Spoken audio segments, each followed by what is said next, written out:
নমস্কাৰ, মই জাহিদ আপোনালোকক পুনৰবাৰ স্বাগতম জনাইছোঁ মোৰ ইউটিউব চেনেল জাহিদ ক্ৰিয়েশ্যনছলৈ। এই মুহূৰ্তত যিসকল কেণ্ডিডেটে পোষ্ট গ্ৰেজুৱেট টিচাৰৰ কাৰণে আবেদন কৰিছিলে তেওঁলোকৰ যিসকলৰ মেৰিট লিষ্টত নাম আহিছে ফাৰ্ষ্ট প্ৰভিজনেল মেৰিট লিষ্ট, তেওঁলোকৰ কাৰণে এইটো ভিডিঅ' খুবেই গুৰুত্বপূৰ্ণ, কাৰণ তেওঁলোকৰ নিযুক্তিক লৈ এইটো ভিডিঅ'। গতিকে সেইসকল ব্যক্তিয়ে যাতে ভিডিঅ'টো প্ৰথমৰ পৰা শেষলৈকে চায়। গতিকে ইয়াতে নটিচ এটা আহি গৈছে, আপোনালোকৰ মাধ্যমিক অসমৰ যিটো বোৰ্ড আছে সেই বোৰ্ডৰ পৰা আপোনালোকক এটা নটিফিকেশ্যন জাৰি কৰিছে, আৰু সেই নটিফিকেশ্যনখনত বিশেষ কিছুমান কথা আপোনালোকক জনাই দিছে। সেইখিনি কথা আপোনালোকে যদি অৱলম্বন নকৰে তেতিয়াহ'লে কিজানি আপোনালোকৰ নিযুক্তি প্ৰক্ৰিয়াত বাধা হ'ব পাৰে। গতিকে মই নটিচখন আপোনালোকক দেখুৱাই দিছোঁ, আপোনালোকে চাই থাকক। It is the information of the candidates that the first provisional merit list, district-wise, category-wise, subject-wise, in response to the advertisement for the post of 2272, 2272টা পোষ্টৰ কাৰণে যিটো আপোনালোকৰ পোষ্ট গ্ৰেজুৱেট টিচাৰসকলৰ কাৰণে পোষ্ট ওলাইছিলে, গতিকে সেইসকল টিচাৰক এইটো নটিচ দিয়া হৈছে। আৰু নটিচখনত কি কোৱা হৈছে মই এটা পইণ্ট কৈ আছোঁ আপোনালোকক। চ' ফাৰ্ষ্ট পইণ্টটোত কৈছে যে the candidates whose names appeared in the first provisional merit list in multiple districts or in different subjects may now submit their options in the official website at madhyamikassam.gov.in. The link will reopen only for 48 hours. গতিকে যিসকলে multiple পোষ্টৰ কাৰণে আবেদন কৰিছিলে, আকৌ multiple ডিষ্ট্ৰিক্টৰ কাৰণে আবেদন কৰিছিলে, তেওঁলোকে এতিয়া যিকোনো এটা ডিষ্ট্ৰিক্ট ছিলেকশ্যন কৰিব লাগিব, যিকোনো এটা পোষ্ট ছিলেকশ্যন কৰিব লাগিব। আৰু সেইটোৰ কাৰণে আপোনালোকক 48 ঘণ্টাৰ কাৰণে সেই লিংকটো দিয়া হ'ব। আপোনালোকে যদি সেই 48 ঘণ্টাৰ ভিতৰত যদি লিংকটোত গৈ আপোনালোকে যদি সেইটো যদি ছিলেকশ্যন নকৰে তেতিয়াহ'লে কি হ'ব মই নেক্সট পইণ্টত আপোনালোকক কৈ আছোঁ। আৰু এইখিনি কাম আপোনালোকক 1 তাৰিখে হ'ব, জানুৱাৰী মাহৰ 1 তাৰিখে। গতিকে সেই 1 তাৰিখত আপোনালোকক 48 ঘণ্টাৰ কাৰণে এই লিংকটো আপোনালোকক দিব, আৰু সেই লিংকত গৈ আপোনালোকে যিকোনো এটা পোষ্ট আৰু এটা ডিষ্ট্ৰিক্টত ছিলেকশ্যন কৰিব লাগিব। তো 2 নম্বৰ লিংকত কৈ দিছে ইয়াতে পইণ্টটো, the link for selection of district option will be opened repeatedly at the time of publication of subsequent provisional merit list and will activate for 48 hours after 24 hours from the time of publication of each provisional merit list. গতিকে যিটো first provisional merit list ওলাইছে সেইটো merit list ওলোৱাৰ পিছত আকৌ যেতিয়া আপোনালোকৰ second provisional merit list এটা ওলাব, সেই মেৰিট লিষ্টখনৰ সময়তো কিন্তু 24 ঘণ্টাৰ পিছতে আপোনালোকৰ 48 ঘণ্টাৰ কাৰণে এটা লিংক দিয়া হ'ব, যিটো লিংকত গৈ আপোনালোকে নিজৰ নিজৰ পোষ্ট আৰু ডিষ্ট্ৰিক্টটো ছিলেকশ্যন কৰিব লাগিব। সেইটো কথা কৈ দিছে। If the enlisted candidates selected in multiple districts or in different subjects fail to give their option within the stipulated time, the appointing authority will randomly select the district or subject for filling up the vacancies in the greater interest of students community.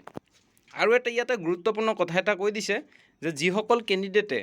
Multiple district আৰু multiple পোষ্টৰ কাৰণে apply কৰিছিলে তেওঁলোকে যদি এই সময়সীমাৰ ভিতৰত যদি তেওঁলোকে নিজৰ ডিষ্ট্ৰিক্ট আৰু পোষ্টটো ছিলেকশ্যন নকৰে তেতিয়াহ'লে এপইণ্ট কৰা যিসকল অথৰিটি আছে সেই অথৰিটিসকলে কি কৰিব, আপোনালোকৰ যিটো ফাৰ্ষ্ট ৰেফাৰেঞ্চ আছিলে সেই হিচাপে তেওঁলোকে কি কৰিব, নিজাববীয়াকৈ ৰেণ্ডমলি এটা মানে ডিষ্ট্ৰিক্ট আৰু পোষ্ট তেওঁলোকে ছিলেক্ট কৰি ল'ব। তাৰপিছত কোৱা হৈছে আপোনালোকক ইয়াতে no' offline application will be accepted in this regard. আৰু এই পোষ্ট আৰু ডিষ্ট্ৰিক্ট ছিলেকশ্যন কৰাৰ বিষয়টো অফলাইন এপ্লিকেশ্যন কিন্তু তেওঁলোকে গ্ৰহণ নকৰে।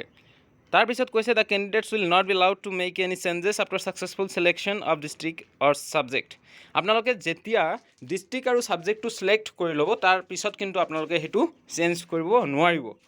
নেক্সট কোৱা হৈছে report from the competent authority regarding fake or false documents submitted by the candidates will lead to cancellation of his her candidature forthwith and appropriate legal action.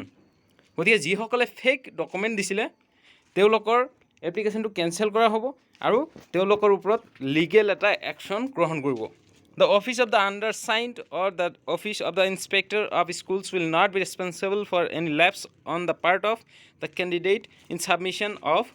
options. গতিকে আপোনালোকে এই option কেইটা যে ছাবমিট কৰিব সেইটোৰ ওপৰত কিন্তু অফিচৰ ইনস্পেক্টৰে বা স্কুল ইনস্পেক্টৰ কিন্তু দায়ী নহয়। তাৰপিছত কৈছে all provisional merit list will automatically stand cancelled on publication of the final merit list. গতিকে যিকেইটা প্ৰভিজনেল মেৰিট লিষ্ট ওলাইছে সেইকেইটা কিন্তু ফাইনেল মেৰিট লিষ্টৰ পিছত কিন্তু গোটেইখিনি কেঞ্চেল হৈ যাব। Appointment letters orders will be issued only to the candidates whose names appeared in the final merit list following a final verification of documents, testimonials of candidates enlisted in the final merit list in the office of inspector schools concerned. গতিকে তেওঁলোককহে এপইণ্টমেণ্টৰ কাৰণে letter order দিয়া হ'ব যিসকলৰ নাম final merit লিষ্টত আহিব আৰু যিসকলৰ ডকুমেণ্ট ফাইনেল ভেৰিফিকেশ্যন হৈ যাব যিসকলৰ ডকুমেণ্টত কোনো প্ৰব্লেম নাথাকিব বা যিসকলৰ ফাইনেল মেৰিট লিষ্টত নাম আহিব তেওঁলোকক নিযুক্তি দিয়াৰ কাৰণে এপইণ্টমেণ্ট দিব তাৰপিছত কৈছে any claim for appointment on the basis of the provisional merit will not entertained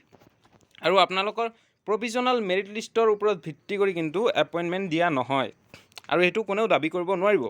The office of the undersigned will not responsible for any technical issues such as network failure, power outage, etc. faced by the candidates at this time of submission of options at their levels. গতিকে আপোনালোকে এই option কেইটা select কৰাৰ সময়ত যদি কিবা ভুল ত্ৰুটি হৈ যায় টেকনিক্যাল ভুল হেতুৰ কাৰণে কিন্তু অফিচ দায়ী নহয় এই কথাটো স্পষ্টকৈ কৈ দিছে তাৰপিছত কৈছে the applicants are requested to view the website madhyamik.assam.gov.in regularly for the aforesaid purposes. গতিকে যিখিনি নটিফিকেশ্যন দিয়া হয় আপোনালোকক মাধ্যমিক অসমৰ যিটো ৱেবছাইট আছে এই ৱেবছাইটটোত সদায় মানে ভিজিট কৰিব কৈ থৈছে যে আপোনালোকে এইটো ভিজিট কৰিব কাৰণ যেতিয়াই নটিচ দিয়া হ'ব সেইখিনি যাতে আপোনালোক অৱগত হয় তাৰপিছত কৈছে no further notice will be publish regarding publication of provisional merit list final merit list links for option আৰু এবাৰ পাব্লিছ কৰাৰ পিছত নেক্সট টাইম কিন্তু সেইটো আকৌ তেওঁলোকে পাব্লিছ নকৰে তাৰপিছত কৈছে regarding grievances only offline complaints grievances from the candidates will be accepted within 48 hours of publication of is provisional merit list আপোনালোকৰ যদি কিবা কমপ্লেইণ্ট থাকে সেইখিনি আপোনালোকে মেৰিট লিষ্ট ওলোৱাৰ 48 ঘণ্টাৰ ভিতৰত আপোনালোকে কমপ্লেইনটো দিব লাগিব তাৰপিছত কৈছে the candidates may submit their grievances in offline mode in the room number 26 আপোনালোকৰ যদি কিবা ভুল ত্ৰুটি হৈ আছিলে বা কিবা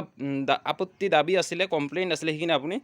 26 নম্বৰ ৰুমত গৈ office of the director of secondary education Assam Kahilipara গতিকে কাহিলিপাৰাত আপোনালোকৰ যিটো ডাইৰেক্টৰ অফিচ আছে সেইটোত গৈ আপোনালোকে কি কৰিব লাগিব 26 নম্বৰ ৰুমত আপোনালোকে নিজৰ দাবীটো বা আপোনাৰ নিজৰ কমপ্লেইনটো ছাবমিট কৰিব পাৰিব তাৰপিছত কৈছে format for grievances for the post graduate teacher গতিকে তেওঁলোকৰ কাৰণে এটা ফৰ্মেট দি দিছে ইয়াতে to the director of secondary education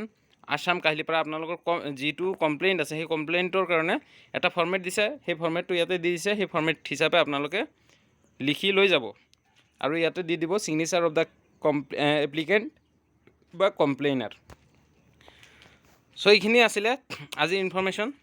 গতিকে যিসকলে ইতিমধ্যে এই খবৰটো পোৱা নাই তেওঁলোকৰ কাৰণে ভিডিঅ'টো আপোনালোকে পাৰিলে শ্বেয়াৰ কৰি দিয়ক যাতে চবেই বস্তুখিনি অৱগত হৈ যায় আৰু নেক্সট কেতিয়া কি হয় ইনফৰ্মেশ্যন মই সদায় আপোনালোকক ভিডিঅ'টো আপলোড দি থাকিম গতিকে মোৰ চেনেলটো যদি এতিয়ালৈকে আপোনালোকে ছাবস্ক্ৰাইব কৰা নাই ছাবস্ক্ৰাইব কৰি ৰাখক আৰু অনাগত দিনত তেনেকুৱা ভিডিঅ' পাই থাকিবলৈ আপোনালোকে সদায় কাষত থাকক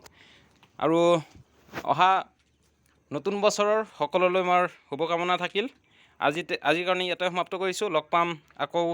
নতুন এটা ভিডিঅ'ত জয় অসম